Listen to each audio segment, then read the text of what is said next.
Okay, so as it stands, Kingdom hasn't been renewed for a third season on Netflix just yet.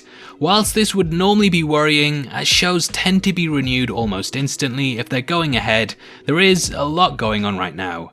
Netflix has completely halted production on all of its projects, and thus it will still likely get greenlit once everything's back to normal. This will however slow the release schedule though, and whilst Kingdom seasons tend to be a production of about 13 months, it is more likely that the third season will release towards the latter end of 2021. The first season arrived at the end of January 2019 and the second at the start of March 2020, but with everything pretty much in lockdown right now, when this season will start to go ahead is currently unknown. That doesn't mean we can't speculate over all of the events in the show though, and there are a lot of things to talk about. Even though the second season was just 6 episodes long, there's a lot to unpack and theorise over, and the first thing we'll be discussing is what's up with the young king. During the final battle of season 3, the young boy was indeed bitten by one of the undead, however Sae-byeon managed to escape with the young child and she submerged it in water. This was shown throughout the season to be kryptonite for the parasites. Though fire and weapons too worked against them, water wiped them out almost instantly and it became the best way to defeat them. It's even the way that the king managed to vanquish the massive horde of the undead that had stormed the palace in season 2, and it seemed like the best way to end the plague that was currently ravaging the land. In the finale, Chang abdicated the throne for the young boy,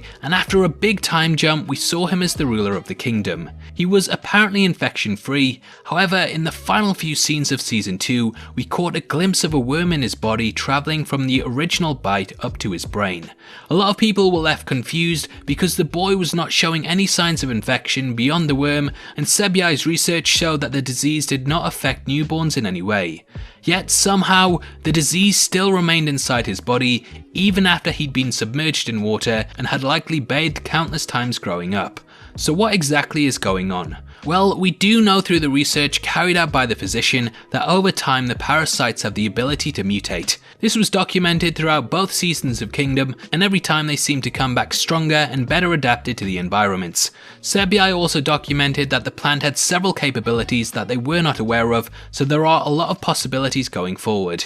Now it is possible that someone placed the resurrection plant into his body after the fact. This could have been done through his food or just injecting him directly. However, I think what's more likely is that the eggs themselves have evolved to the point that they can now exist in water. We know that they have the capabilities of evolving, and thus I think it's safe to assume that they are now at this point. The eggs could have laid dormant in his body for years, survived the washing and water that he came into contact with, and then hatched as a higher form of the parasite. This would make the zombies infinitely more terrifying, as if they are able to survive water now, then they will bring a new level of terror to the landscape. Luckily for the kingdom, they only animate upon death, and due to the boy's age, it will likely be that he won't be dead for a long time. However, this does put the future occupants of the kingdom in a lot of danger. As the original plague is pretty much locked away and kept secret, should the character die, say 50 or 60 years after the events of season 2, then those left in the land will not have the prior knowledge of what's going on or how to defeat it. Whilst I doubt there will be this big of a time jump for season 3, I do think that there will be attempts on his life in order to unleash the virus once more. But who will this be carried out by? Well, from the things that we learn at the end of the second season, it does seem like there is a conspiracy that is being carried out by China. This is seemingly in an attempt to destabilize not only the kingdom, but the country itself. In the last episode, we followed the Crown Prince and co as they travelled to the Northern District, which was the epicenter of where the resurrection plant grew. On this trail, I discovered a man who stated that his son brought it back with him from China. In China, someone had sold the plant to the boy and even given him instructions on how to grow and nurture it, thus increasing the spread of it. The plant was labelled as a miracle cure for death, but as we know, this has a downside to it. The two had tried to sell it on, however nobody believed that it worked, and thus their money-making scheme didn't pay off. Now I do think that this means there is a conspiracy in China to take down the country through using the resurrection plant to tear it apart from the inside. We haven't really come across any Chinese forces in the season, so there is another possibility. That is the Japanese. The show is set in the aftermath of the Japanese invasion of Korea, and we learn that the resurrection plant was key in defeating them several years earlier.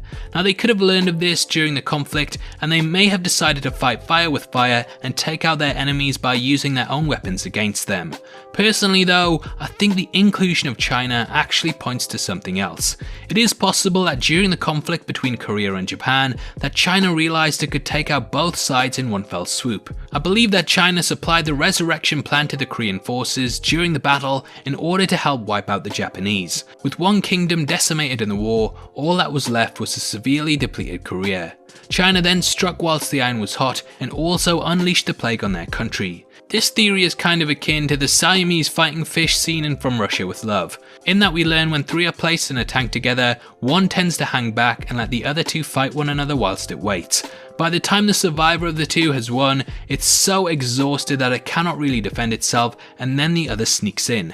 I believe that this is a similar tactic being used here, and China was secretly waiting until the victor of the two was weakened so that it could strike. It is possible that the country is now sending their forces into Korea, and this will be a big plot point in Season 3. Now all this leads to the big question on everyone's lips, which is, who is the mysterious woman that the season ends on? Before I get into that though, I just want to let you know we're giving away a free copy of the Star Wars Skywalker Saga box set to one random subscriber. All you have to do to be in with a chance of winning is like the video, subscribe to the channel, and leave your thoughts on the theories in the comment section below. The winner is going to be chosen at random on the 15th of April, and the set will be shipped out from then to whoever gets the prize, so best of luck to everyone who takes part.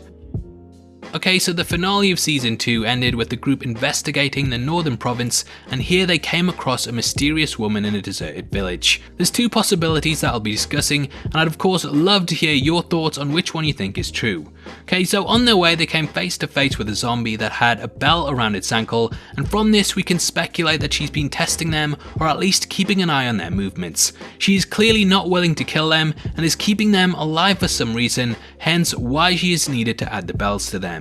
Judging by her clothing, she isn't a local of the area, and she's actually a sailor. The dress that she has on was common for sailors at the time, and the room that we first see her in is littered with shipping containers. Thus, we can draw the conclusion that she has come from another land. Now, the first theory that I've come up with is that I think she's brought these zombies over with her on a boat, and these bells were placed on them before embarking so that they were unable to sneak up on her on the ship. Because they are so dangerous, she hasn't removed the bells, and instead has left them on to make sure she's always one step ahead. Now, this woman could be the mastermind behind the plague, but if this theory is correct, then I think that she's rather just a soldier that's been sent in to spread it. Kingdom carries the aesthetic and theme that those in power rarely get their hands dirty, and they prefer to pit people off against one another. I think this will be repeated here, with the woman being a member of the Chinese forces that has been brought in to take the country out. We know from the events in the show that someone has already made two prior attempts to try and destabilize the kingdom. Firstly, they sent plants in through the boy, branding it as a miracle cure. Once this failed, they had to raise the stakes, and they likely had a hand in it being put into the king, which led to the events of the show.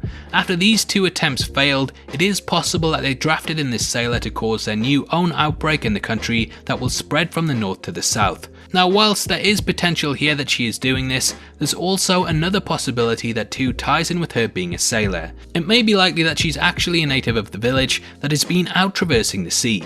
She may have just returned there to find it completely decimated by the undead, and thus she's in the same boat as the others. I think this will be more likely as they are clearly teasing her as a big character, and I just can't see us starting the next season with a villain that they instantly fight and probably defeat due to outnumbering her.